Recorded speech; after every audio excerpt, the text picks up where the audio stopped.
de hecho te iba a escribir, no en el grupo, Ajá. de que dije, hay cosas que dice Mariana en las que yo me identifico, Ajá. como ese enojo de ver cómo somos explotados en tantos aspectos, ¿no? Donde el Sí, trabajador es muy sufrido, ¿no? Ser trabajador es muy, muy...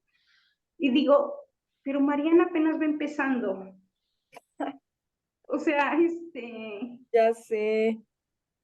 pero No, no, no me y- imaginé que ujú. ustedes son jovencitos, pensé que ya vivían una situación distinta. No, Sí ojalá. vivimos una situación distinta, pero peor. Sí, bueno, es que depende, es que creo que todas son como peor a comparación, ¿no? O sea, no sé, Menos yo. como que cada época es como de que, ok, aprendimos algo de las otras, ¿sabes? Y tal vez cambia algo para bien, pero faltan algunas cosas que todavía no entendemos que están mal y pues así, como que se va transformando y acumulando también, siento. Ujú. Pero bueno, afortunadamente Luis dice que es la excepción. Sí, qué bueno, él no sufre al menos. Ah, para él no aplica. Luis defendiendo al sistema. Ujú. Siempre, siempre. Qué horror. Sí, sí. Este, Cambian, depende de qué sistema hablamos, ¿no? del científico. No, Ah, tiene muchas flaquezas, está horrible. no que no, No, que no, que. pues que no, Está- que tú eras la excepción. No, ni siquiera sé de qué hablaban. Ah, pues entonces no hables Este, por hablar.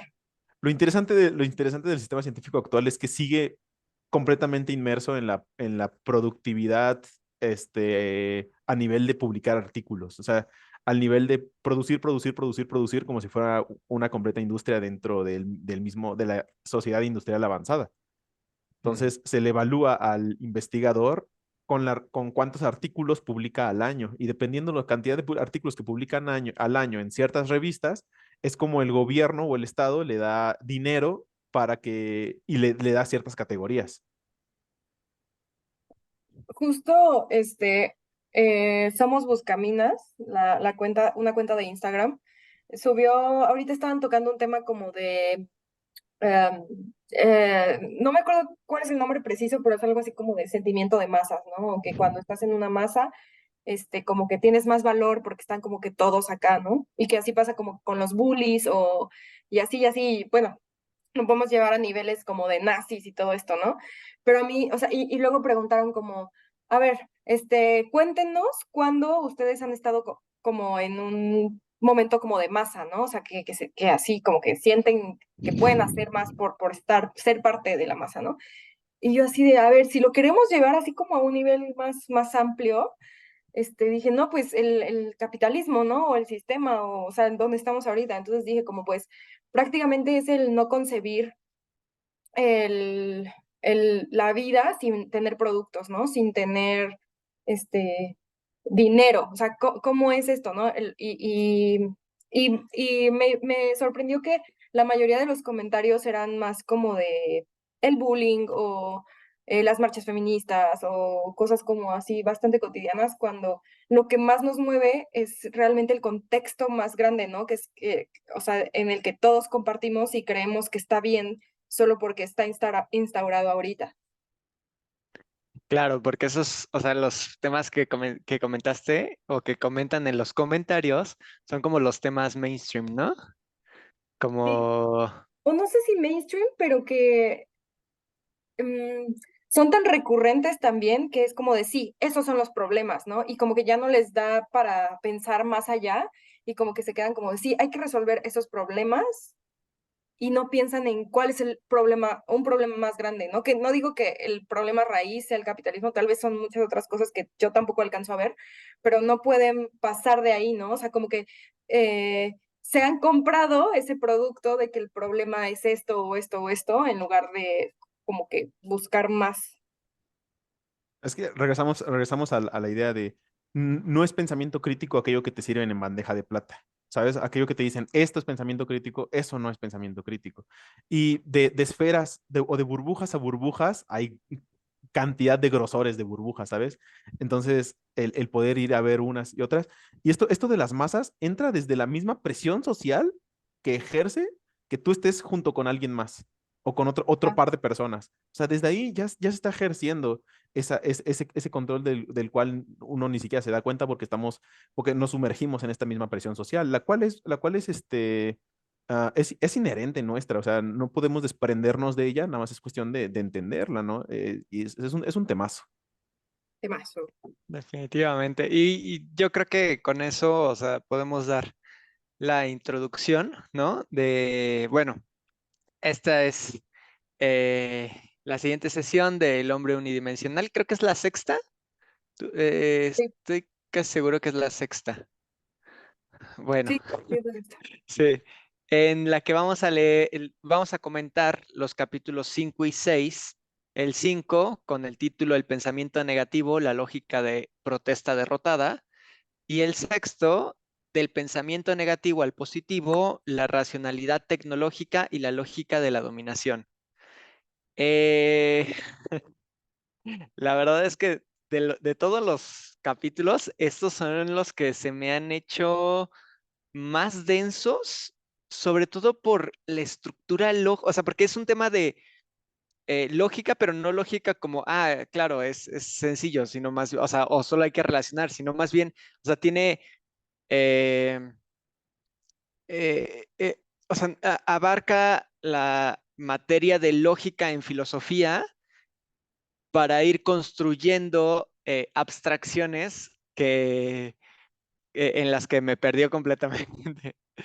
La verdad este, estuvo duro, la verdad. Hay muchas cosas que yo creo que no entendí. Hay fragmentos que dije, de esto creo que sé de qué está hablando. Y a partir de eso fui como avanzando y partiendo de, pues esto creo que sí lo entendí, y esto creo que sí lo entendí, porque la verdad es que estaba, no sé si es, bueno, creo que por los gestos creo que a Lucero también le pasó, pero y a Rox también. Este, pero pues bueno, podemos comentar justo las frases o las cosas que les llamaron la atención y que dijeron, esto creo que sí lo entendí o esto no lo entendí, pero más o no sé si estoy entendiendo bien, ¿no? Que digo, también veríamos a ver quién valida esto, ¿no? Para mí lo primero habla sobre la existencia falsa, que es un párrafo que me llamó mucho la atención. Es de los primeros párrafos, de los párrafos primeros de las páginas 96. No, creo que es 97. Déjame ver. No, creo que sí es 96. Habla de la existencia falsa y dice algo así como... Hay formas de existencia que nunca podrán ser verdaderas porque nunca podrán descansar en la realización de sus potencialidades, en el gozo de ser. Yo entiendo y bueno, continúa con, en la realidad humana, toda existencia que se gasta buscando los prerequisitos de la existencia es, pues, una existencia falsa y sin libertad. Me gustó esa frase porque está corta. A mí me parece claro que lo que está diciendo es que se invalida la existencia pues sí, la existencia del ser cuando nunca se llega en esa existencia a un fin último o al fin último que es el gozo del ser, ¿no? Es, es estar buscando constantemente llegar a una meta que nunca se alcanza y que nunca se goza, ¿no? Entonces, así entiendo que lo menciona como una existencia falsa, ¿no? Entonces, ese es el primer punto que yo mencionaría. Continúa diciendo, obviamente esto refleja la condición nada ontológica de la sociedad basada en la proposición de que la libertad es incompatible con la actividad encaminada a cubrir las necesidades de la vida, que esta actividad es la función natural de una clase específica y que el conocimiento de la verdad y la verdadera existencia implican liberación de toda la dimensión de tal actividad. Aquí, y aquí se conecta con algo muy interesante que es, bueno, entonces, ¿quiénes son los dueños de esta verdad? ¿No? Porque si lo que se plantea, y ahí hace, digamos que un recuento de lo que era pues el mundo de la filosofía o de la verdad en los tiempos de Aristóteles, ¿no? En los que era el esclavo, pues sí, los esclavos los que solamente se podían dedicar a las actividades de la cobertura de las necesidades de la vida, la cobertura de las necesidades básicas, ¿no? Y entonces los que realmente se dedicaban a buscar la verdad eran los filósofos y que por lo tanto los filósofos no se podían dedicar a las actividades a cubrir, a realizar las actividades para cubrir las necesidades básicas, porque entonces no podrían buscar la verdad. Y entonces se genera esta relación para mí tramposa en la que solamente los que están alejados de esas, eh, eh, pues de la necesidad bueno, más bien, solamente los que no necesitan trabajar para cubrir sus necesidades básicas son los que pueden estar más cerca de estas verdades, ¿no? O los que le pueden dedicar tiempo a estas verdades. Que digo, no sé si, eh, o sea, ahí vienen también los temas y ya yo hablo por mí, de las condiciones materiales, ¿no? Que pues obviamente si tienes que trabajar para vivir y tienes que, este, pues llevar los ritmos de trabajo pues, que presenta la sociedad, pues entonces nunca te va a dar tiempo para ver algo más, ¿no? Y pero eso no quiere decir que se valide la aseveración de que solo los que tienen los recursos son los que tienen la capacidad del raciocinio o de la búsqueda de la verdad, ¿no? Esa es, digamos que la primera idea que logré conectar del primer capítulo. No sé si alguno tiene ahí algún comentario. Si no, Rodrigo. Sí, pues sí, estaba viendo esa parte de, bueno, bueno, de que dice, ¿no? Que las etapas pretecnológicas y tecnológicas comparten ciertos conceptos básicos sobre el hombre y la naturaleza, que pues es lo que dices, ¿no? El carácter desde, bueno, para la tradición occidental, el carácter de dominación, ¿no? Que viene desde ese momento por ser una sociedad esclavista. Ajá, y también cómo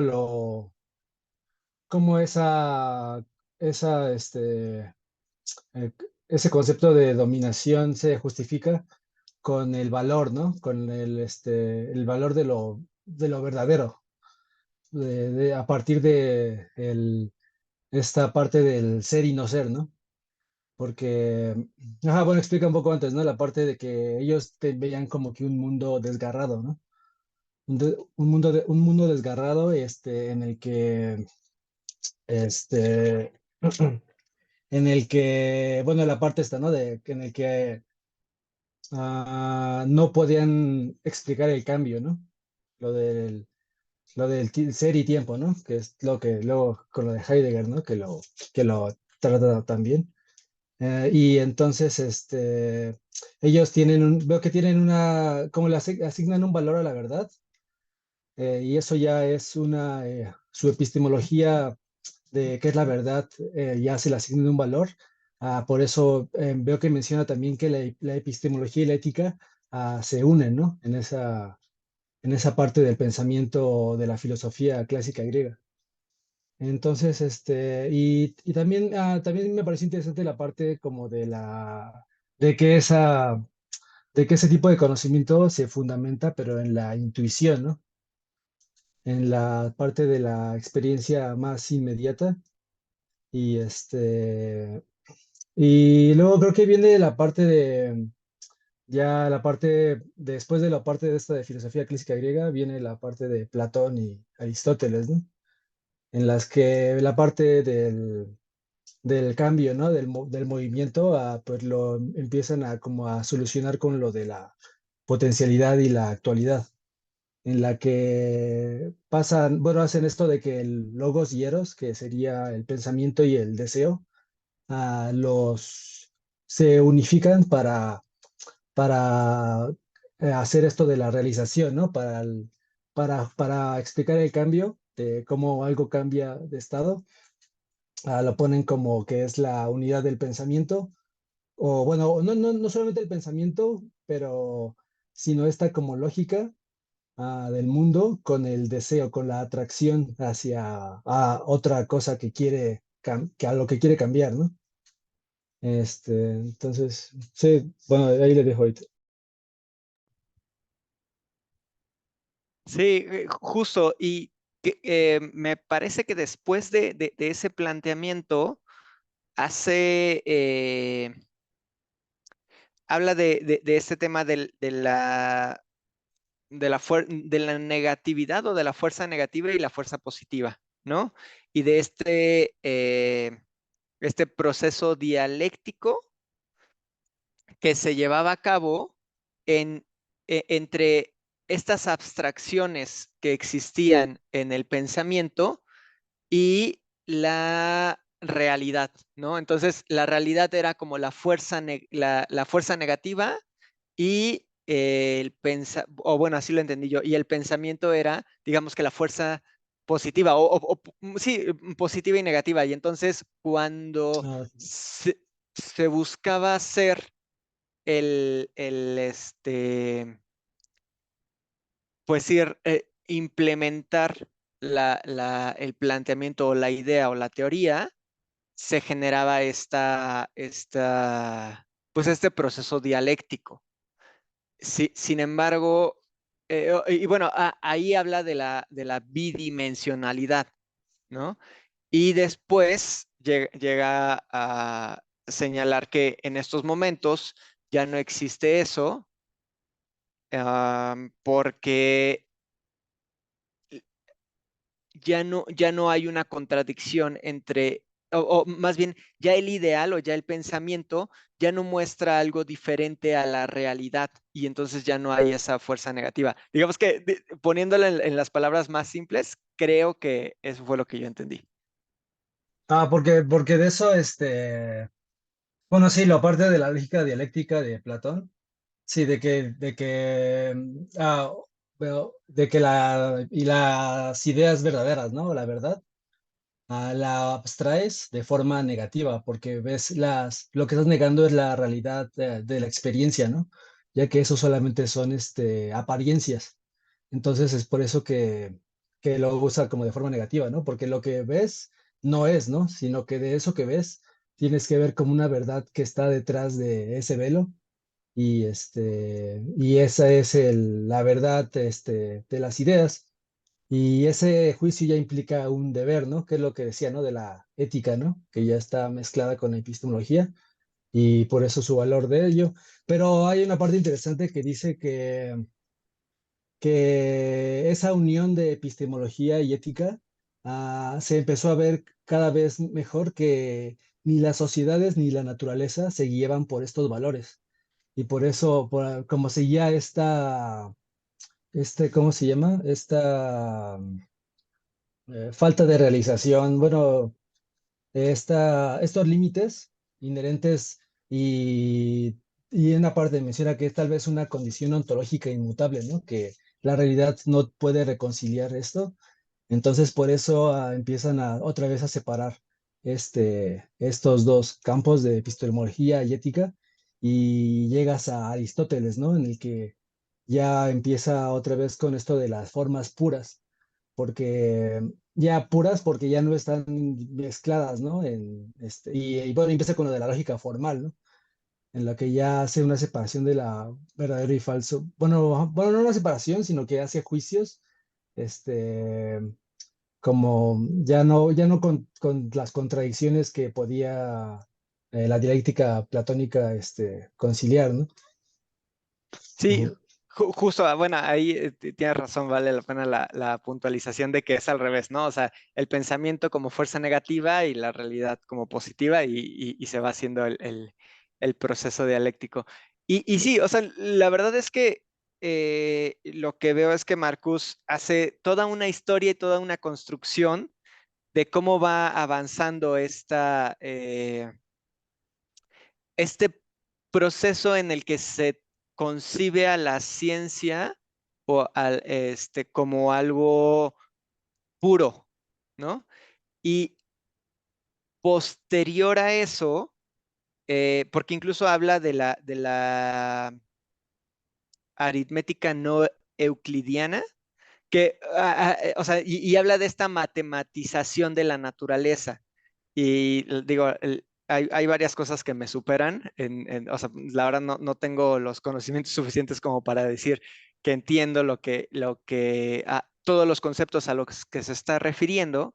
Sin embargo, eh, justo posterior a eso comienza a hablar de que esta ciencia, o sea, de que no existe esta ciencia como algo puro, ¿no? Que no hay tal cosa como una ciencia pura y creo que ya me estoy saltando al siguiente capítulo, ¿no? Porque en el siguiente capítulo es cuando comienza a decir que no existe esto y menciona que no existe esto porque incluso las lógicas o los planteamientos más abstractos y más puros se desarrollan bajo un contexto preconcebido y posterior a que tienen un contexto preconcebido, al implementarse, se implementan en un contexto también, ¿no? Entonces, así yo lo entendí y entonces esta pureza, que creo que por ahí menciona que solamente se puede presentar como en lo abstracto, pero primero dice, solamente se puede presentar en lo abstracto y después en otra parte menciona que ni siquiera en lo abstracto porque tiene este concepto de este contexto de preconcepción, ¿no? Bueno, así lo traduzco yo. Ana,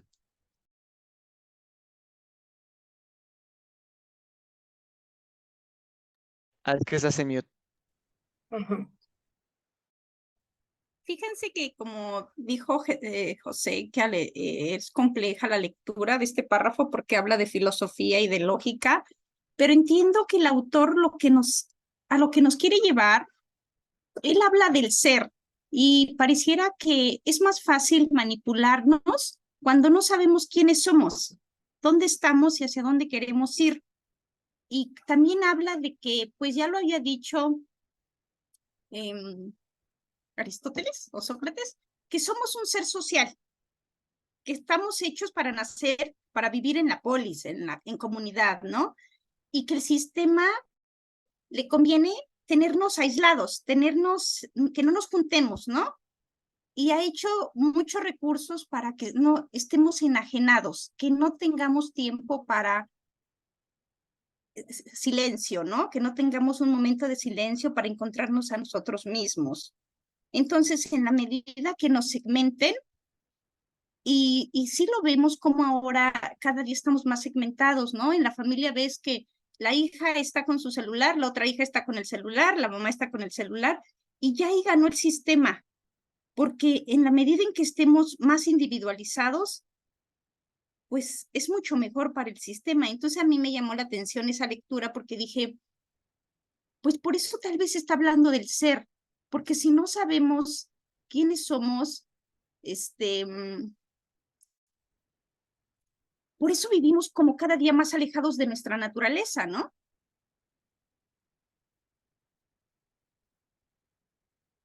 Eso fue lo que a mí me impactó de cómo, pues si no te conoces a ti mismo, pues es más fácil que te digan, vete para allá, mira, haz esto, haz aquello. Es más fácil manipularlos y tal vez el autor eso es lo que quiere mostrarnos, que si no nos conocemos, si no sabemos qué hacemos, cuál es nuestra misión en este mundo, pues es más fácil decirte para allá, ¿no? Y esa separación de no, pues ya lo veíamos en cómo los sindicatos tienden a desaparecer, pues porque entre más individualista esté el sistema individualizado, pues mejor, ¿no? Eso quería comentar. A ver, a mí me van a tener que ayudar. Yo no hice la lectura, pero los estoy siguiendo. Y a ver si entiendo esto. Se refieren a que Marcuse habla, sigue manteniendo lo negativo y lo positivo, ¿no? Lo negativo como esta imposibilidad de siquiera pensar el cambio, ¿cierto?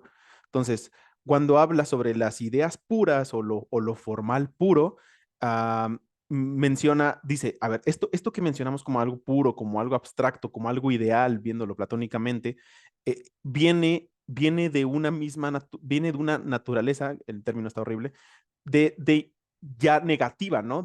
Al mencionar, ya que es puro, ya que es puro y en esta abstracción no podemos llegar a comprenderla como tal, o sea, y es aquí donde me imagino que donde entra lo de la geometría euclidiana, ¿no? Al no ser una geometría bidimensional, bueno, tal cual en papel y de poder hacer en un papel, esa es la geometría no euclidiana, ya que necesita rasgos fuera de lo abstracto.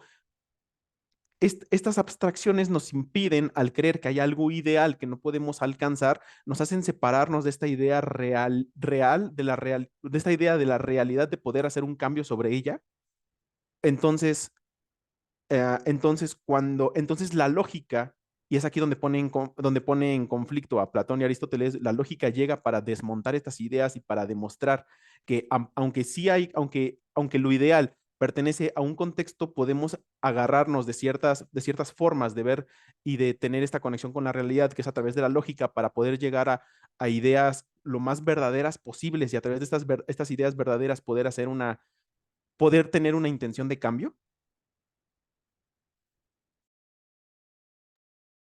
No tengo muy claro si presenta una opción de cambio, la verdad. O sea, me parece, por lo menos, o sea, como yo lo entendí, más bien o sea, hasta ahorita es más bien solo la crítica.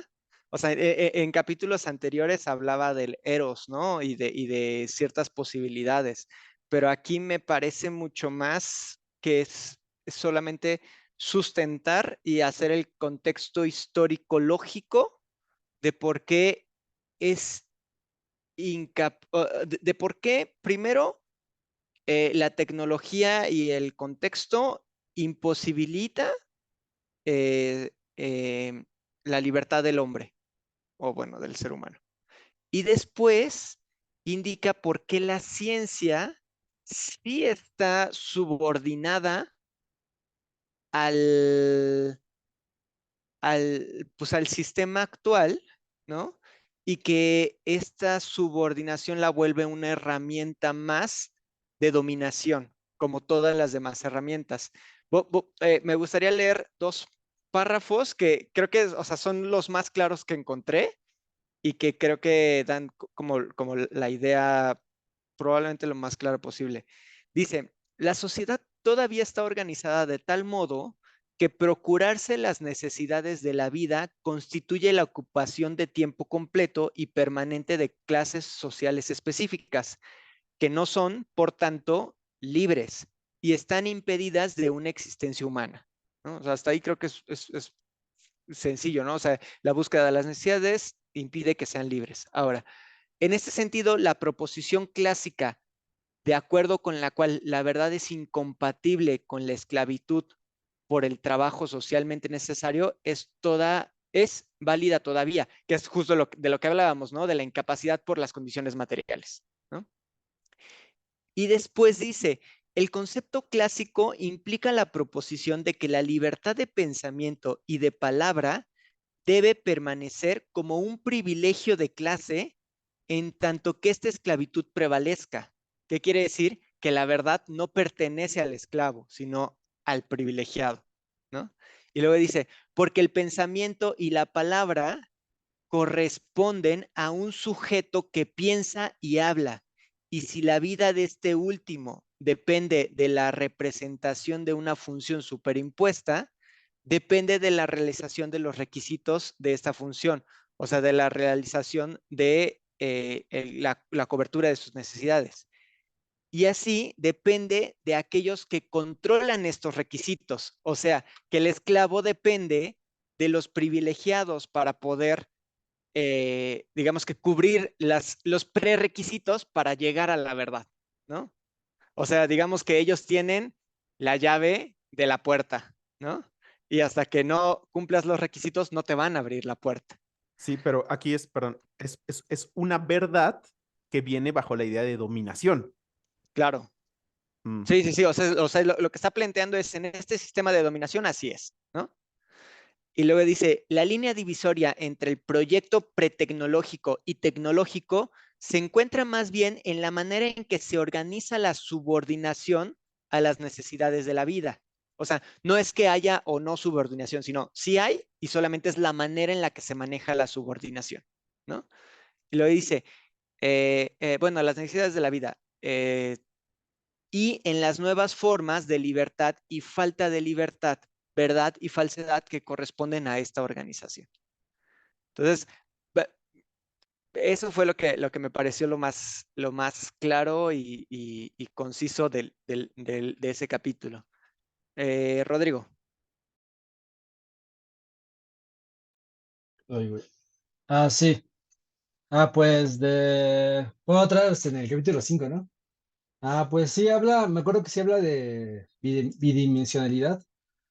Por esto, ¿no? De que como se crea el mundo de las ideas, pero como no corresponde a la realidad social y todo esto, pues entonces dicen, no, no podemos solventar esta contradicción y elevan ese mundo, lo elevan, ¿no? Lo hacen, y eso es lo que hace como que una división, ¿no? Entre este mundo de las apariencias y el mundo de la verdad, ¿no? Y entonces, como eso, lo que decía, ¿no? De que crea una ética o una hacia cómo orientar las acciones. Con eso empieza a justificar que si el que tiene el conocimiento es el que está más cerca de la verdad, él es el que debe de poder mandar, ¿no? Y ahí es cuando viene la parte esta de Platón en la República sobre el rey filósofo, que es el que debería tener derecho de gobernar, ¿no? Sobre la polis. Pero bueno, eso lo hizo por la parte esta, ¿no? De que no le gustaba que no le gustaba la democracia en Atenas, ¿no? Porque pues él venía de una familia de gobernantes que habían sido depuestos por esta democracia. Entonces, pero luego dice que, luego empieza con la parte de Aristóteles sobre la lógica formal, en la que, ¿cómo se llama? En la que la lógica formal dice que anticipa la reducción de cualidades secundarias a primarias, en las que las primeras se convierten en las propiedades medibles y controlables de la física. O sea, de que Aristóteles ya, bueno, se va hacia la parte de la forma, por eso es formal, de las formas puras, y empieza como que a reducir las cosas a sus propiedades medibles y controlables, ¿no? Que luego pues daría paso a la parte de la física. Ah, pero también, y también lo de Aristóteles se me pasó también decir que bueno, como hacen otra vez esta división de que ya él dice, no, la ética y la epistemología sí deben estar separadas, y en cómo pone eso en el organón, ese tipo de separación lleva a que el rey filósofo en él se convierta en el sabio de la vida contemplativa, ¿no? Que aquí lo menciona, pero lo deja creo que en griego, y hasta que lo traduje, me vi que estaba hablando de este concepto, ¿no? En el que, en el que el que quiere alcanzar la verdad ya no va a orientar la vida de los demás, ¿no? Sino que se hace como un observador y un observador objetivo, ¿no? Entonces eso, y entonces eso hace que bueno, prepara el terreno para que la ciencia después pueda tener su carácter de objetivo, ¿no? Y ¿cómo se llama? Am, y después, bueno, y ya terminando ese capítulo, menciona la parte de que bueno, dice que la filosofía, bueno, separa la ciencia como en dos, ¿no? En la parte de matemáticas y la parte de física, que una sería como la parte abstracta y la otra la parte empírica, ¿no? Entonces, por ejemplo, pone que la filosofía contemporánea suspende el juicio sobre lo que puede ser la realidad misma o considera la pregunta incontestable. Porque por esto, ¿no? De que como Aristóteles ya no quería meterse con mezclar las dos cosas, entonces después se avanzó a que la física no va a decir cómo actúes, pero y eso lo que hace es que la física se cambie el acento de algo ético, digo, más bien de algo que diga cómo es el mundo, a algo que diga cómo son las relaciones funcionales del mundo. Entonces lo hace funcional, ¿no? Que es lo que decía en capítulos anteriores, ¿no? Del problema del pensamiento operacional, ¿no? Que es solamente funcional. Y entonces eso lo hace un instrumento, bueno, lo vuelve un instrumento porque la puede usar la realidad social, ¿no? O el contexto social, que es lo que decía José, ¿no? Que el contexto social puede utilizarla como un instrumento de la ciencia para manipulación y control, ¿no? Y viene con este carácter como de manipulación y control de la naturaleza y aparte del hombre, porque eso es como una cosa que se le quedó desde la parte de la civilización esclavista, ¿no? De Grecia y todo esto, ¿no? Ajá. Y justo, o sea, respondiendo o complementando lo que dices, está el párrafo que dice, la razón teórica, permaneciendo pura y neutral, entra al servicio de la razón práctica, ¿no? Y entonces, o sea, no sé, uno de los ejemplos tal vez que se me viene a la mente es lo del Oppenheimer, ¿no? Que está esta eh, teorización del tema atómico y que al final esta teoría termina sirviendo a la razón práctica y a los intereses y al contexto de la dominación que termina,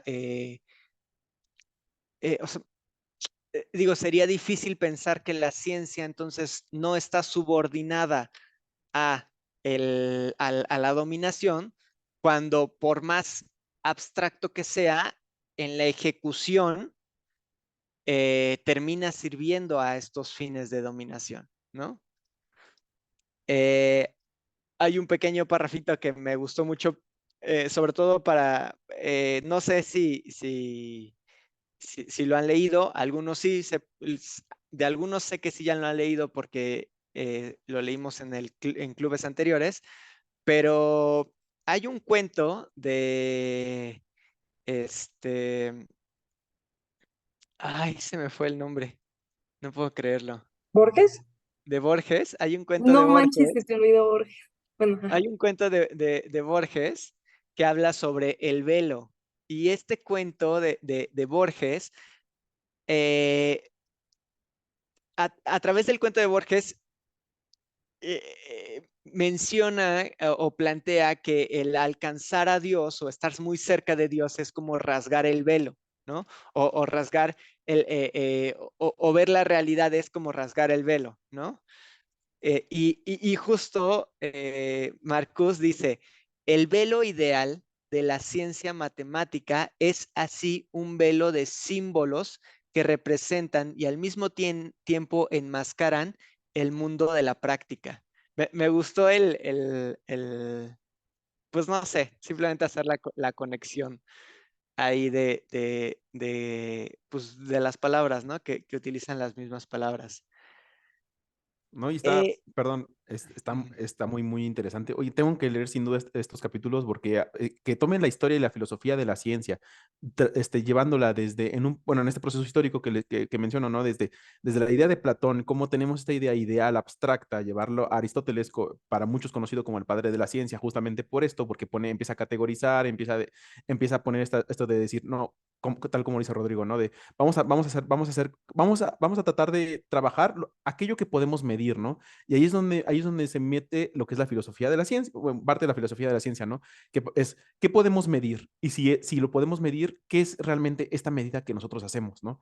Y cómo esta medida, no al final, pero llega a ser muy antropométrica, o sea, llega a ser algo que nosotros podemos medir bajo las ideas que nosotros podemos medir y el hecho de cómo nosotros lo podemos medir como humanos, ¿no? Entonces, y ya desde aquí, es aquí donde entra claro lo del velo, ¿no? O sea, como nosotros mismos ponemos ese velo porque no podemos salir de él. Entonces, el acercarnos a esto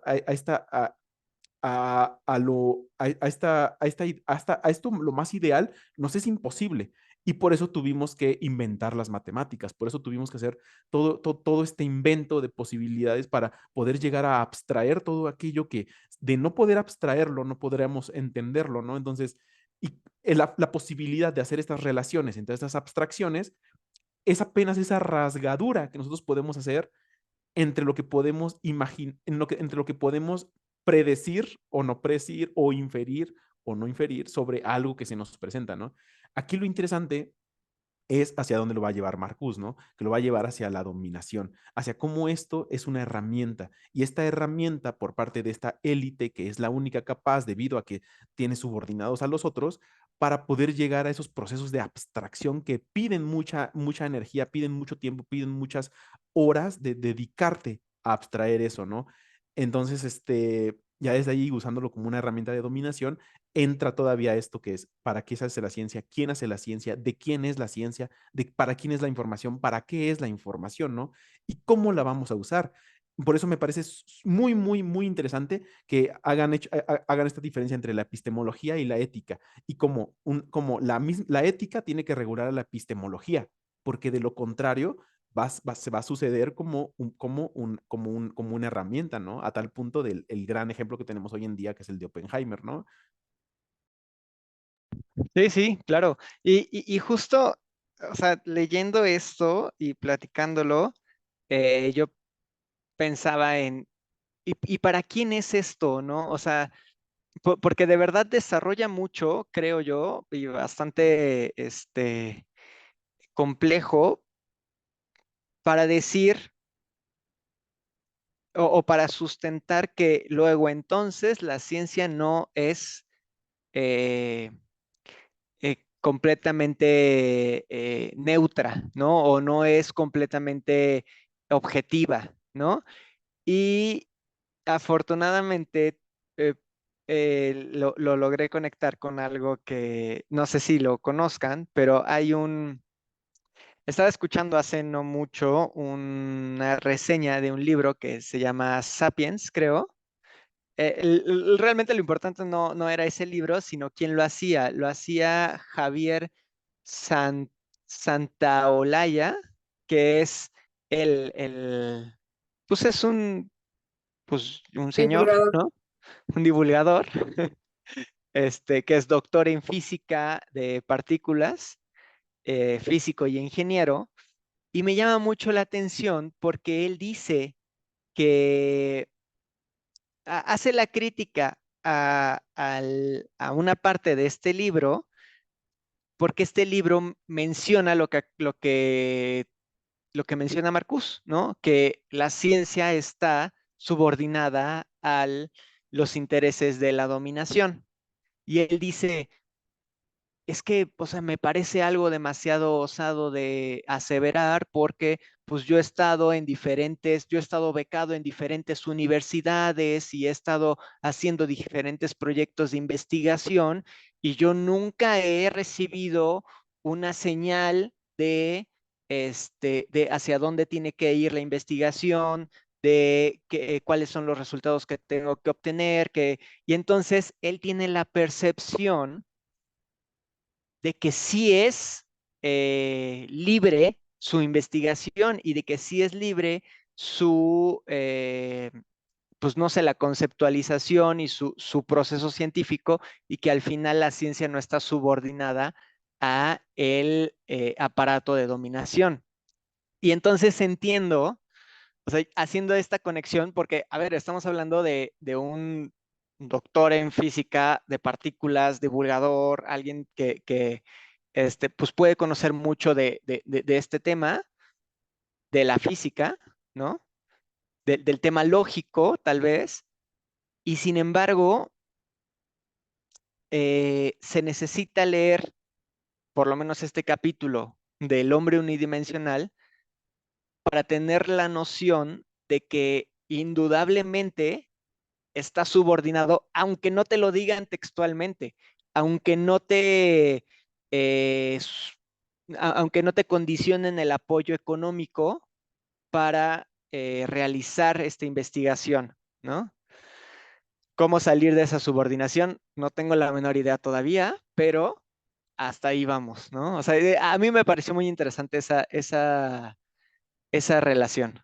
Es que tocas un Con, tema interesante que es como el que es libre de tomar la decisión, ¿no? Y la libertad en sí, pues, es un tema bastante complejo en el que nos podremos ir años incluso. Sí. con permiso de Ana, no sé si vaya a contestar esto, pero yo voy a seguir este hilo. ¿En qué año fue este video? Porque si no me equivoco, este año, este video tiene como mínimo 3, 4 años. Y yo llevo siguiendo el trabajo de Santaolalla desde hace mucho. Y él ahorita está estudiando filosofía. Y él mismo ha refutado mucho de lo que ha dicho antes y dijo que antes se había encasillado se había encasillado en el cientificismo. El cientificismo tiene diferentes esferas, pero en su máximo extremo es solamente aceptar aquello como real o como verdadero o lo único que es plausible de aquello que únicamente pueda ser verificado bajo la ciencia. Entonces, esto pide muchísimas cosas como esto pide muchos supuestos, como que toda la realidad se pueda medir, se puede medir, o sea, tiene una medida y el humano puede acceder a esa medida y el ¿Es algo humano así como el positivismo? no, no. El Ok. positivismo lo que hace es usar a la ciencia y al empirismo, sobre todo, para determinar ciertas reglas. Tiene que ver, pero no, el Ok. cientificismo tiene que ver muchísimo más con eso que te digo de suponer que el ser humano puede acceder puede hacer medidas de toda la realidad y que no, nada se escapa de esta realidad, ¿no? Y no aceptar nada que no pueda ser medido por la ciencia, ¿no? Medido. Y eso es muy interesante porque él mismo ha dicho que ha estado encajonado bajo este cientificismo, etcétera, etcétera, ¿no? Y aquí es donde son cosas muy interesantes, porque si tú le preguntas a cualquier científico si es que aquí en México se hace ciencia, porque la ciencia es un proceso, hay muchísimos libros sobre esto que te preguntan, si alguien dice aquí en México si es científico, le puedes decir que no lo es, ¿no? Porque hay muchas cosas, pero porque es todo un proceso. Y todo este proceso son procesos que el mismo México no cumple por su forma de ser del sistema, pero nos entraríamos en muchos problemas. Hay muchas formas de hacer tipos de investigación. Cuando hablamos de que hay una investigación libre como tal, es muy complicado porque realmente no la hay, porque todas aquellas investigaciones están o fondeadas por una empresa privada o por una empresa pública. Y todos estos van con un sentido. Por ejemplo, hoy en día CONACYT pide que haya una retribución social, le pide a todos sus becarios, tanto desde el nivel de maestría hasta el nivel de doctorado, hasta los profesores y docentes y pertenecientes al SNI, les piden que hagan esta retribución social en forma de que, ya sea en forma de talleres, ya sea en forma de pláticas, en forma de conferencias, o les pide que sus proyectos estén encaminados directamente a solucionar una problemática social. Entonces, claramente aquí ya no hay una investigación libre. Claramente se tienen que acercar a CONACYT y tienen que decir, a ver, ¿a qué te refieres con una problemática social? Y CONACYT tiene sus formas de expresarlo. Entonces, hay diferentes tipos de investigadores. Esto es muy importante mencionarlo. O sea, hay diferentes tipos de científicos. Está el científico académico, está el científico administrativo, está el científico investigador, que es aquel que solamente se dedica exclusivamente a la investigación. Y hay diferentes tipos de investigación. Está la investigación exploratoria, la descriptiva, etcétera, etcétera. Pero sobre todo está la investigación básica y la investigación teórica y la investigación práctica. El investigador de ciencia básica se dedica únicamente a recabar datos, y no se pregunta, lo único que se pregunta es un cómo. ¿Cómo sucede esto? Ya diría Aristóteles, ¿no? Que se encarga de la relación, porque se dio cuenta de que no puede no puede hablar más allá, tiene que hablar sobre esta relación. Entonces, cuando preguntamos si hay como una investigación libre y qué se va a usar con estos datos, yo hace poco le pregunté a uno de los profesores que me da clase y le dije, oye, los trabajos que nosotros hacemos aquí en la maestría, ¿a quién le pertenecen? ¿No? Él me dijo así de, nadie me había hecho esa pregunta, ¿no? Y al principio me dijo, le pertenecen a tu director de tesis. Y luego dijo, no, le pertenecen a la universidad. No, y ya no supimos a dónde se iba a llevar eso, ¿no? O sea, ¿dónde se iba a llevar esa misma pregunta? Ya nada más para concluir, esta investigación básica que muchos, es la gran mayoría que se hace, que es la que aquí en México por lo general se hace, es recabar datos, recabar informaciones sobre ciertos estímulos y sobre ciertas situaciones, en particular sobre ciertas cosas o sobre ciertas relaciones.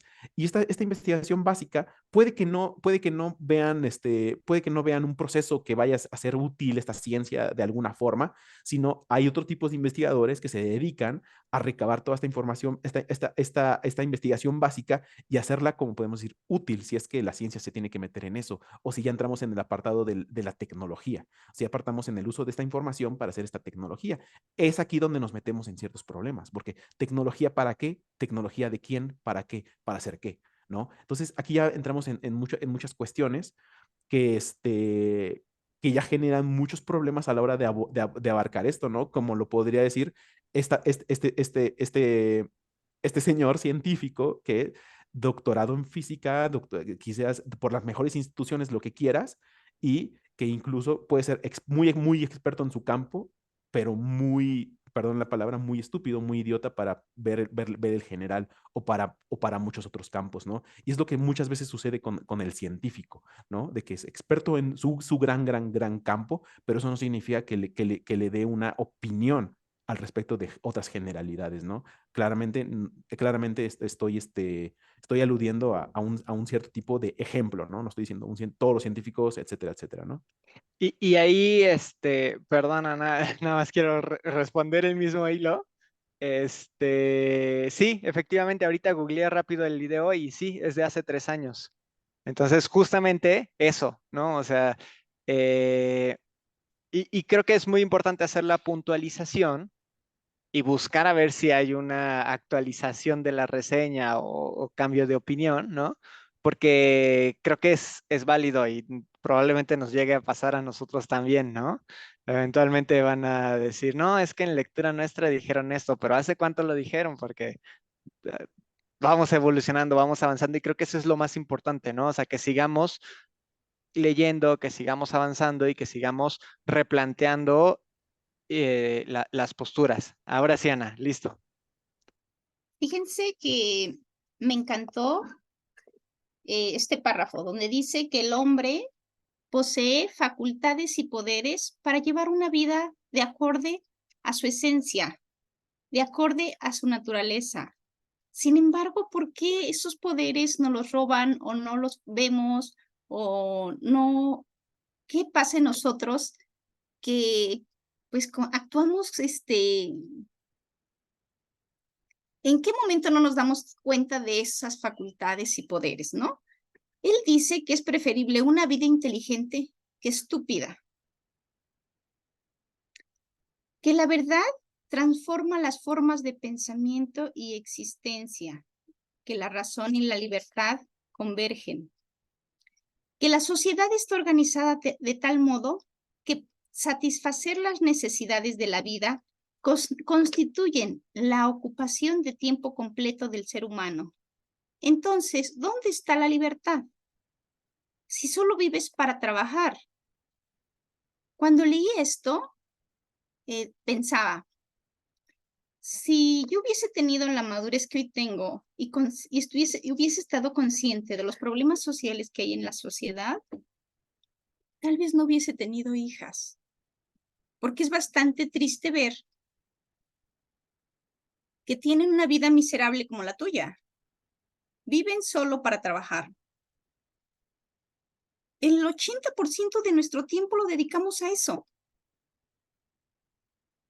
Entonces, ¿cómo puedes desarrollar otras otros poderes, otras habilidades, otros dones? ¿En qué momento?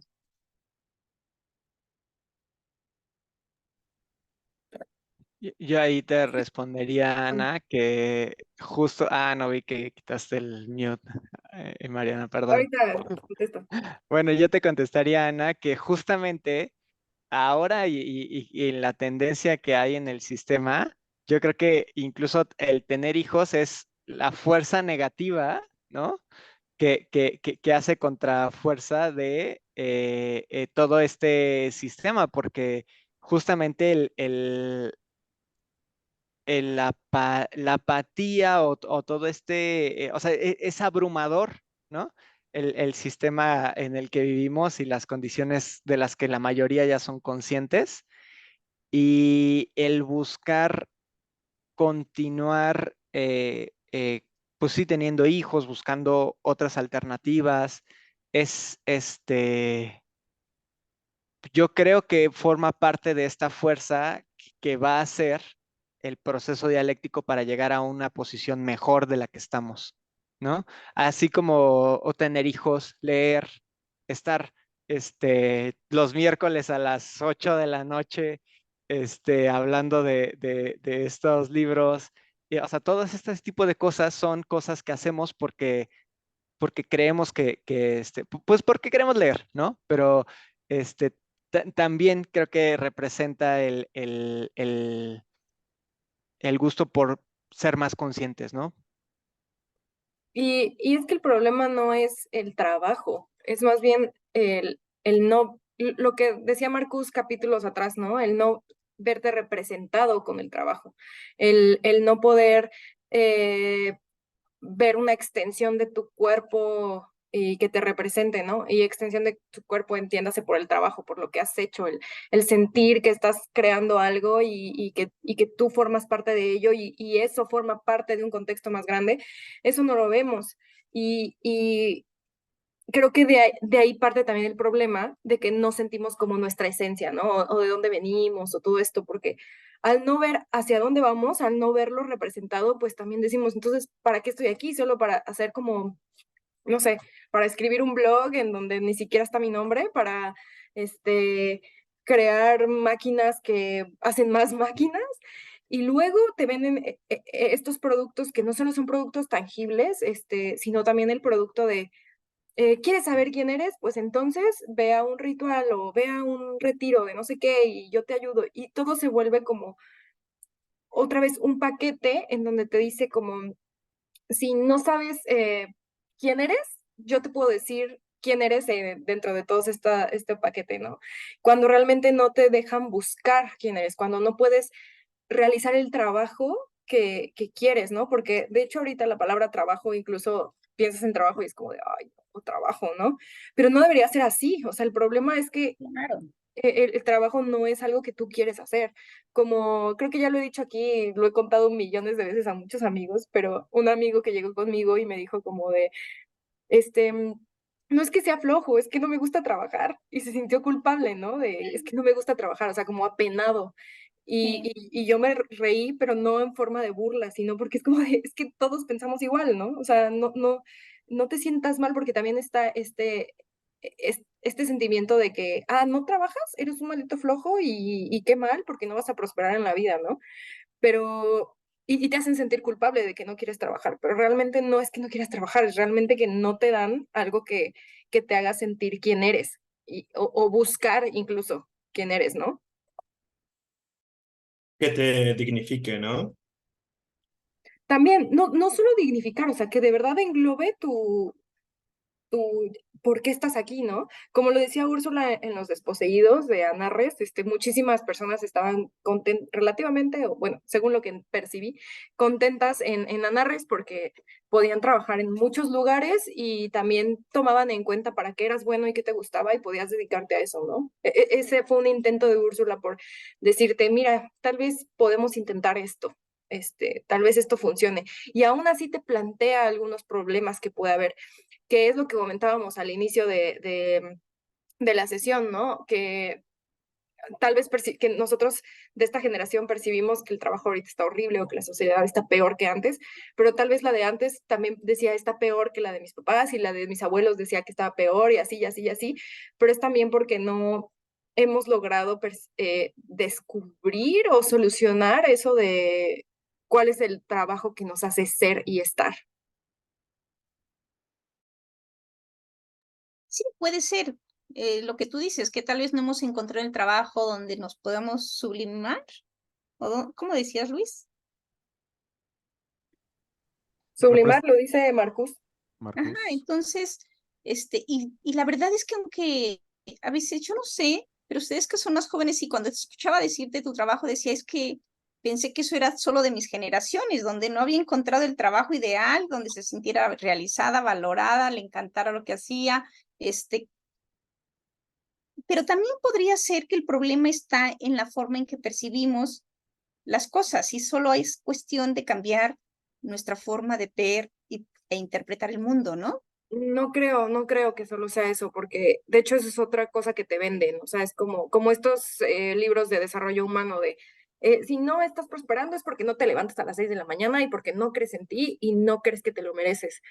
Y no es así, o sea, recuerden que somos contexto, o sea, si no tenemos los materiales, el espacio, el tiempo para poder buscar quiénes somos o qué queremos hacer, no importa que tengas la mentalidad más positiva de la vida, no vas a poder lograrlo. O sea, no podemos dejarlo en pensar, en un pensamiento, porque pues, la realidad no va a cambiar con el pensamiento. Condiciones materiales, ya lo dijo José como 3 veces. Sí. Vera. Perdón, se movió mi. Ya. Precisamente me ganó Mariana, pero yo estaba recordando mucho precisamente los desposeídos, ¿no? En el punto de la libertad y en el punto de los hijos y en el punto de la identificación con tu trabajo. Precisamente es un mal de la sociedad, el hecho de que les preocupa más que seas productivo a que tú mismo crezcas, te desarrolles dentro de ti mismo, o sea, que la producción sea hacia tu interior y se proyecte al exterior en tu trabajo. Y si lo Cuando ves, te ayudan a desarrollarte es para que seas productivo.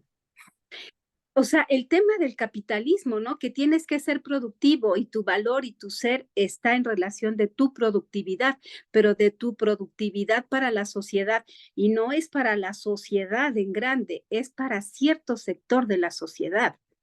Sí, porque no todo se valora igual, ¿no? Si le sirves, si funcionas, adelante, vas a ser muy productivo, entre comillas, ¿no? Vas a ser muy productivo, aunque para ti ese producto sea completamente ajeno y no tenga relación con tu capacidad creativa, ¿sí? Entonces no te produce dentro de ti nada bueno. Por eso es un trabajo y dicen que el trabajo es tan malo que por eso te pagan. Entonces, estos dichos pues son por algo finalmente, ¿no? Y eso del positivo, del ser positivo, me hizo acordarme de un chiste, ¿no? Que decía, entonces como de todo tengo que sacar lo bueno y lo positivo, si yo me caigo de las escaleras, me levanto y digo, ay, qué manera tan rápida de bajar. O sea, y te rompiste ahí Está una buenísimo. pierna, ¿no? O sea, todo tiene que ser positivo, ¿no? Hasta el caerte por las escaleras. Entonces, no, sí, esa es una manipulación y todo tiene que ser de acuerdo a lo que tú pienses de la sociedad, ¿sí? Porque si, o sea, finalmente la sociedad va o sea, está ahorita en un proceso muy importante de cambio, ¿no? No sé si vieron algo de esta reunión latinoamericana que convocó México y Colombia. De repente ver esa Sí. coincidencia en cuanto al problema de la sociedad, ¿no? Me tocó escuchar algo que decía Petro acerca de la demanda y la producción. Entonces, finalmente, es un interés pero muy a su favor en el hecho de que ven el problema en los que lo producen, pero no, o sea, en el mercado, pero no en la demanda, ¿sí? O sea, finalmente quieren atacar la producción de, pero no se ponen a ver en la demanda de los consumidores. Entonces, finalmente, en la sociedad está cambiando. Cuando yo no tengo memoria de que ya se junten ciertos gobernantes de Latinoamérica para hablar de un problema diciendo Latinoamérica tiene esta posición y pedir que se vea también allá y que en el norte se vea qué está pasando allá y que modifiquen y que hagan algo, un trabajo social para que en su sociedad se reduzca el consumo. Entonces, en ese punto digo yo, pues estamos cambiando. A mí me parece que todos estos movimientos como este grupo de lectura es muy importante porque o sea, tenemos que cambiar las conciencias, ¿no? Tenemos que decir, somos jóvenes y queremos crecer y queremos un mundo mejor y queremos hijos, pero para esos hijos tenemos que hacer un mundo mejor y tenemos que trabajar en nosotros y en la sociedad. Gracias. Ahí, no sé si todos quieran hijos, ¿verdad? Y también es válido, pero sí, entiendo el punto. Y bueno, yo me ajusto a lo que presenta eh, Marcus de la libertad, ¿no? O sea, mientras no se cubran las necesidades básicas, no seremos libres de decidir, independientemente del trabajo que llevemos, ¿no? O sea, no es un trabajo elegido con libertad porque se tienen que cubrir estas necesidades. Y como último, hay un concepto interesante que voy a leer primero el párrafo y después les digo el concepto, que no sé si lo voy a pronunciar bien porque no sé ni en qué idioma está. Dice, hablando justamente de este tema de la tecnología y cómo la tecnología está siendo una herramienta de la dominación. Dice, lo que está en juego es mucho más. El límite inherente de la ciencia y el método científico establecido, gracias al cual ellos extienden, racionalizan y aseguran la Lebenswelt prevaleciente sin alterar su estructura esencial. Lebenswelt, lo googleé y lo que dice es que es todos los actos culturales, sociales e individuales que nuestra vida no puede sobrepasar. Digamos que el entorno, el contexto, pero no solo el contexto, sino todo lo que te rodea, ¿no? Y que no, o sea, y de lo que no podemos salir, pero que no es necesariamente la realidad, ¿no? Digamos que una capa antes de la realidad o una capa que nos encierra antes de poder percibir la realidad. Y entonces, entendiéndose ese concepto, dice, bueno, el límite inherente de la ciencia y la metodología establecido, gracias al cual ellos racionalizan y aseguran el contexto prevaleciente sin alterar su estructura, esto es, sin plantear un modo cualitativamente nuevo de ver y sin relaciones cualitativamente nuevas entre los hombres y entre la naturaleza. ¿Qué quiere decir? Que somos más eficaces, más productivos, que la tecnología nos da más acceso para profundizar en el mismo sentido, ¿no? O sea, no, es por eso que se critica la tecnología como de un instrumento más de dominación, ¿no? Entonces, bueno, a mí me pareció interesante, súper denso, me costó mucho trabajo. Reconozco el compromiso de todos los que están aquí bichotándose esto, la verdad. Este, Pero qué padre que lo hacen y qué padre que lo, pues no sé, me imagino que si están es porque les interesa, ¿no? Eh, yo la verdad es que no tengo más puntos, no sé. Luis, ¿quieres comentar algo? Bueno, quería comentar el énfasis sobre lo que mencionas, de cómo menciona dos veces la idea de lo cualitativo, ¿no? O sea, poniéndose en contraste de aquello a lo que hablaba María, de las ideas positivistas, de este cientificismo extremo, ¿no? Que viene de ahí, vienen las tecnocracias, todo este asunto, a decir, mm, vemos más cosas o podemos percibir más cosas o nos afectan más cosas o nos influyen más cosas que solamente aquello que podemos medir o aquello que podemos cuantificar. Entonces, es el querer sacarnos, al menos yo sí lo veo, de decirnos, hey, fíjense cómo no todo lo podemos llegar a comprender como una ciencia lo buscaría y cómo hay más allá de lo que la ciencia puede explicar, ¿no? Y cómo lo va a explicar, ¿no? Y esto es muy importante porque ahí es donde vienen las grandes limitaciones al momento del conocimiento, porque muchas veces tendemos a ser muy cientificistas al no permitirnos tener otro conocimiento o no permitir el argumento o la sensación de alguien más cuando no lo valoramos a través de algo que puede ser científico o pseudocientífico. Entonces, esto es muy importante porque es el reconocer que la ciencia tiene sus límites, que eso significa que la tecnología tiene sus límites, eso significa que el humano tiene sus límites este, para poder tener esta relación con la realidad y por ende con la misma naturaleza. Y todo esto se teje con la representación, que la representación es aquello que se nos presenta, el humano lo toma y lo representa, ¿no? Y cómo se da esta representación y qué tan importante es en el trabajo, en el arte, en la misma relación social, ¿no? Y es todo una maraña de situaciones que es complicadísima, de verdad muy, muy, muy complicada.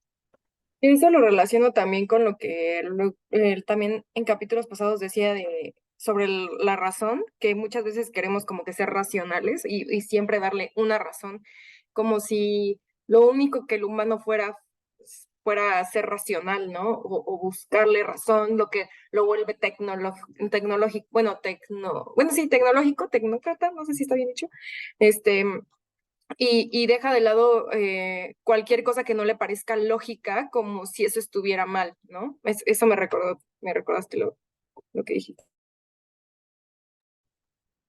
Sí. Y yo, o sea, de mi parte, o sea, yo sigo siendo materialista histórico, sigo pensando que los avances se basan, o la filosofía debe basarse en los avances de la ciencia. Sin embargo, con esto entiendo que a veces la ciencia no está reflejando un cambio o es incapaz de reflejar un cambio porque está subordinada al sistema de dominación. Entonces es en la teoría tal vez filosófica donde se puede encaminar a esto. A mí me cuesta mucho trabajo validar temas, como dice Luis, pseudocientíficos o de sentimiento, ¿no?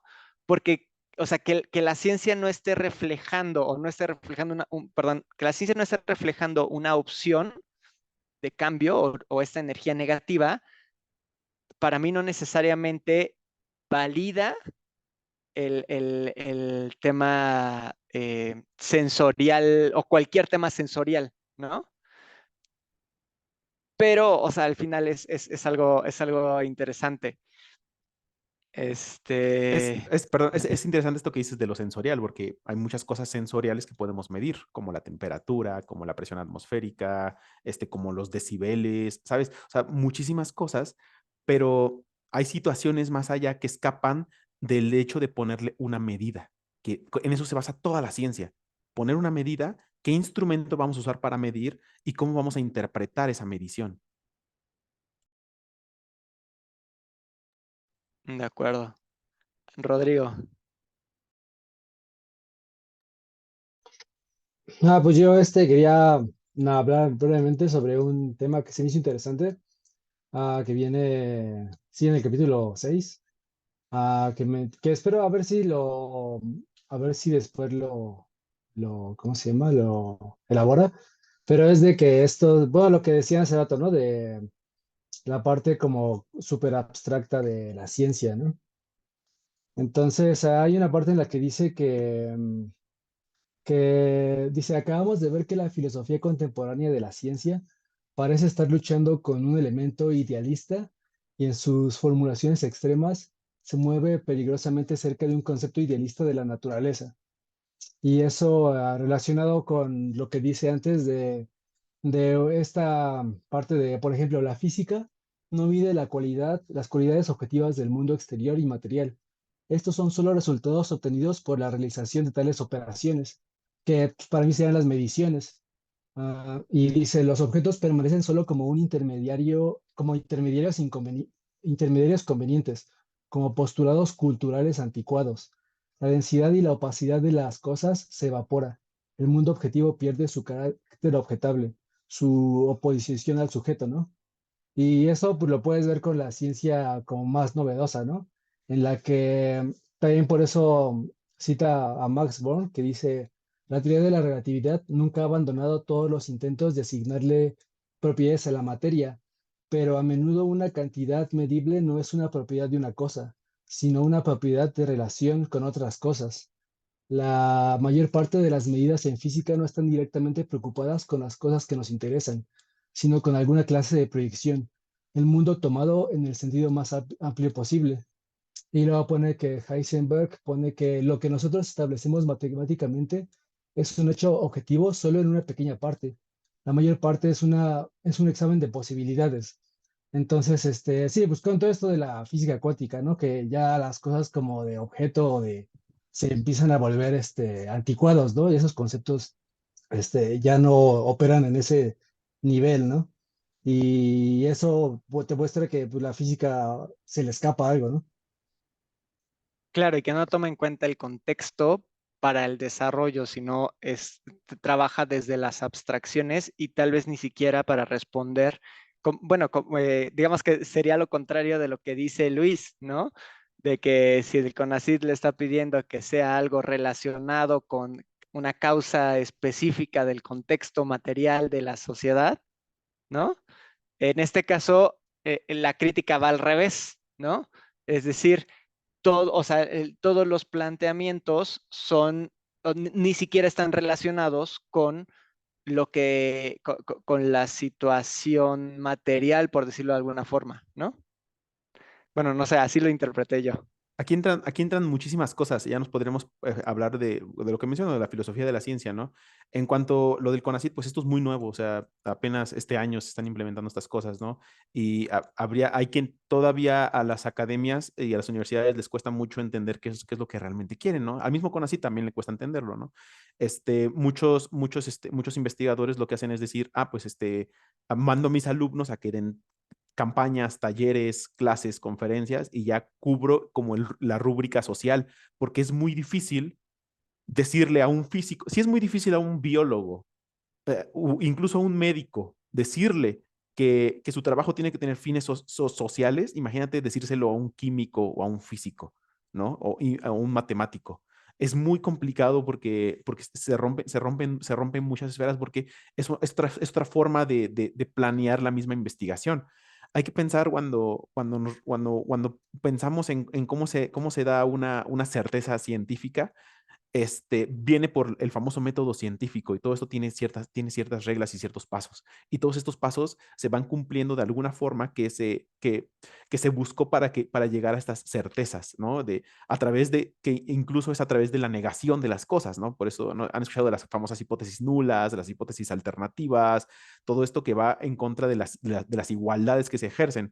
Entonces, cuando un físico el físico o el matemático, lo que hicimos al inventar las matemáticas, hay gente que cree que se descubren, para mí se inventan completamente porque es la forma en la que nos podemos dar a entender para poder explicar ciertos fenómenos. Es muy interesante lo que nos menciona Rodrigo, ¿no? Porque habla sobre las relaciones que tienen, por ejemplo, la temperatura. ¿Qué nos dice la temperatura, no? Nos dice del movimiento.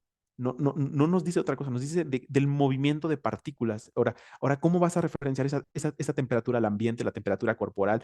Todas esas cosas son como a la idea de las relaciones. Cuando buscas como el matemático o el físico, se dice mucho de que trabajan con lo simple. Eso no significa que sea fácil o difícil, ¿no? O sea, con lo simple porque tratan de bajarlo a los niveles más simples posibles pero al llevarlo a los niveles más simples posibles, pues está la famosa mecánica cuántica que llegan a ser incomprensible para nosotros y no se entiende cómo está la famosa teoría del todo que busca compenetrar la mecánica cuántica con la mecánica clásica y es muy complicado hacer estas predicciones, o de nuevo, predicción que tiene que ver con la forma en la que se hace el método científico, tener que tener predicciones, tener que hacer las medidas con base a tener predicciones, con base a que porque hiciste una hipótesis, etcétera, etcétera. Entonces, cuando se intenta llevar estas ideas o esto que tú encontraste, que es como de nuevo súper abstracto, súper simplificado a una partícula o apenas un pequeño conjunto de partículas, no sé si han escuchado del famoso problema de los tres cuerpos, la imposibilidad que es medir cuando tres cuerpos interaccionan entre ellos. Pero la mecánica newtoniana que te permite medirla entre dos cuerpos, pero si agregas un tercero, se vuelve todo un caos, las famosas teoría del caos, que ahí pertenece el clima. Todo esto habla mucho sobre los límites que nosotros como científicos, o sea, el humano en general como científico puede llegar a tener sobre su experiencia con la naturaleza o con la realidad, ¿no? Yo les voy a recomendar un documental que hace un canal que si les gusta la divulgación de ciencia seguramente ya conocen, se llama Verisatium con V.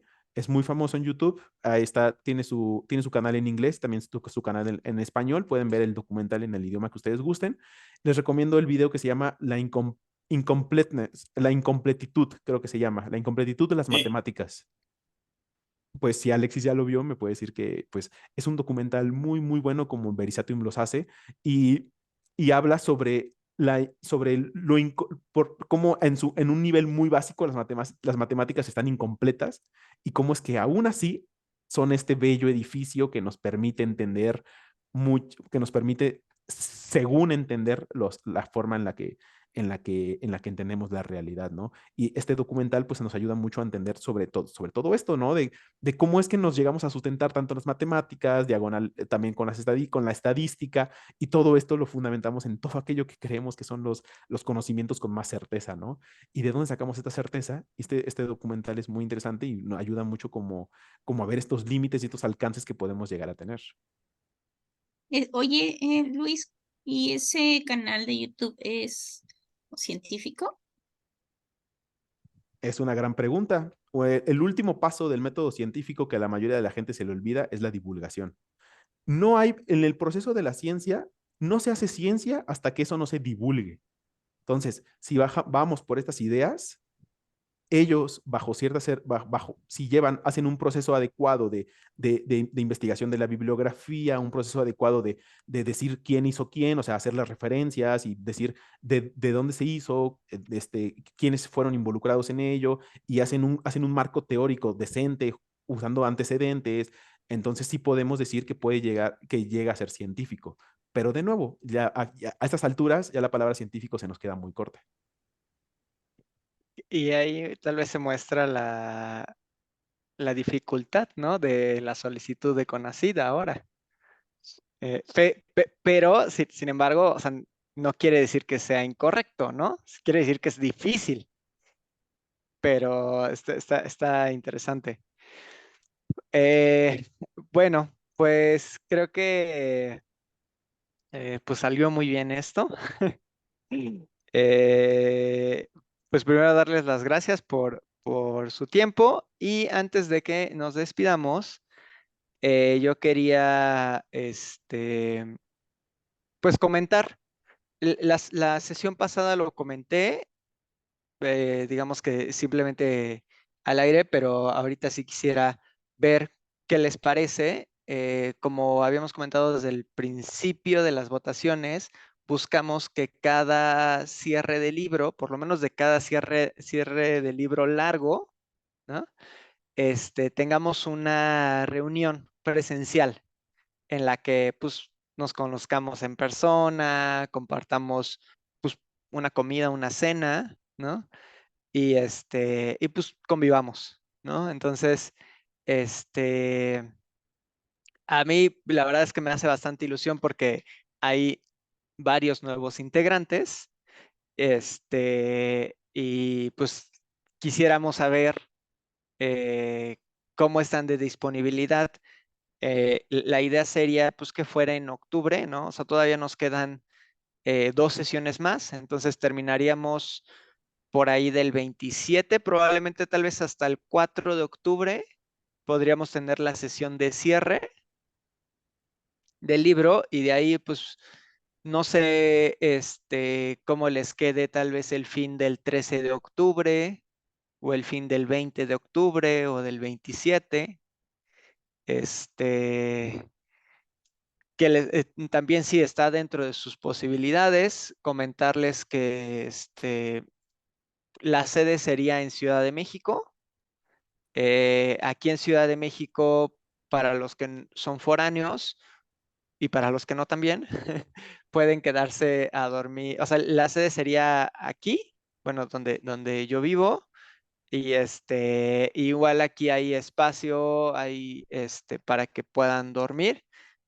O sea, juntos, o sea, nos podemos dividir ahí los cuartos y ver qué hacemos, ¿no? Pero pues bueno, nada, eso. Entonces, bueno, ya dijo Lucero que también podría dar un espacio. Entonces ya espacio creo que ya está. No, Alexis. No, pero está ocupado, dice que del 6 al 10 está bien, o sea, Fuera ahí de eso, todo bien. Bueno, sí, es nada más un fin de semana. Yo sí, cualquier Ujú. tiempo. súper. E- en- Eh, entiendo, sí. dígame. Quiero agregar que también lo vamos a compartir en el grupo para que también vengan quienes puedan, ¿no? O sea, no solo los que vienen a la sesión. El punto de esto es que nos conozcamos entre todos los que estamos en el club, entonces también lo vamos a poner por ahí. Y supongo que, bueno, no sé si vamos a hacer como una encuesta de cuándo podemos o cómo. Sí, o sea, yo la verdad es que sí, efectivamente se va a mandar la invitación a todos, pero pues a mí sí me gustaría que los que están conectados nos dijeran como cuándo, o bueno, así como Alexis, cuándo no pueden, para que en las votaciones pues pongamos las fechas en las que ustedes sí pueden y ya si alguien más se quiere sumar, pues que se sume, ¿no? Con las fechas determinadas. No sé, eh, ¿quién más? Bueno, entiendo que Ana dijo que pueden todos. Mariana creo que no puede el 7. No puedes el No, sí 7, ¿no? puedo. No, iba a Ah, decir que el 6 no puedo, pero de todas maneras el pues viernes es no. miércoles. No, el 6 es viernes, No, perdón, el pero 6 de no. todas Ajá. maneras no sería en viernes. Entonces, creo que Sí. puedo todos. Bueno, no sé si el 28 pueda. Es que hay un evento en mi trabajo al que la verdad no quiero ir, pero falté el año pasado, entonces no sé si vaya a ser como que, ya saben. Em, pero Bueno, sí, sí puedo. 28 tampoco. Entonces, quedan los fines, sábado 14 o sábado 21. Eh, Rodrigo, ¿tú puedes alguno de esos dos? Bueno, o sea, Sí, también, no tengo problema. si quieren. Ok, Ah, súper. 14 sería ideal, ¿no? 14 podría ser. Yo creo que ese es el preciso. ¿Sí? Tú, sí, Lucero dice que sí, el 14. Súper, perfecto. Entonces, pues, si les parece bien, proponemos el 14 y o sea, mandamos en encuesta 14 y 21, sabiendo que todos pueden tanto el 14 como el 21, y ya quien se sume, pues se sumará en una de esas dos fechas y la fecha que gane se queda. ¿Les Si, parece bien? si vemos que hay gente que dice como, ay, el 28, ¿qué pasó? Hay mucha, o sea, también hay que proponerlo y pues veo si, o sea, veo la forma de ir, ¿saben? Sí, yo sigo pensando que lo ideal es 14 y 21 porque, o sea, es justo terminamos el libro, si no Ajá, se alargan, ¿no? sí, eso Entonces, sí, eso sí. pero bueno, entonces lo mandamos, ya lo estarán viendo por el grupo y también por el grupo mandamos, pues digo, o sea, así rápido, pues podríamos decir que la siguiente lectura, pues es el capítulo 7, ¿no? Pero igual lo mandamos por el grupo para que esté ahí y lo puedan consultar todos, A ¿vale? mí, a mí me gustaría hacerles una invitación a que Vayan al canal de YouTube, denle suscríbanse, etcétera, etcétera. En Instagram, Mariana está trabajando como loca en el Instagram, hay que interactuar con ella, hay que mandarle Y mensajes, también si tienen ideas o si tienen ideas o no solo ideas y también quieren aportar de que ustedes hacer algo, adelante también, no solo nos encantaría, sino que también nos ayudaría, entonces también son parte, ¿no? Entonces siéntanse parte y adelante. Así es. También subí recientemente un video muy hogareño, muy casero, de mí hablando sobre un cuento de Elena Poniatowska. Entonces, si quieren revisarlo también para darme comentarios y todo eso, también ayuda. Claro que sí. Y ya, Saludos a Rox, que se ve ahí por el reflejo que va a la sí, cocina y sí, está sí, sí. haciendo cosas. Sí. Y Roxana, Ya le dije. demonios, quería esconderlo. Mira, Bueno, pues que tengan buena noche y bonito fin de semana. Que estén Igual, muy hasta bien. luego. hasta luego, buenas Buenas noches. Bye. noches.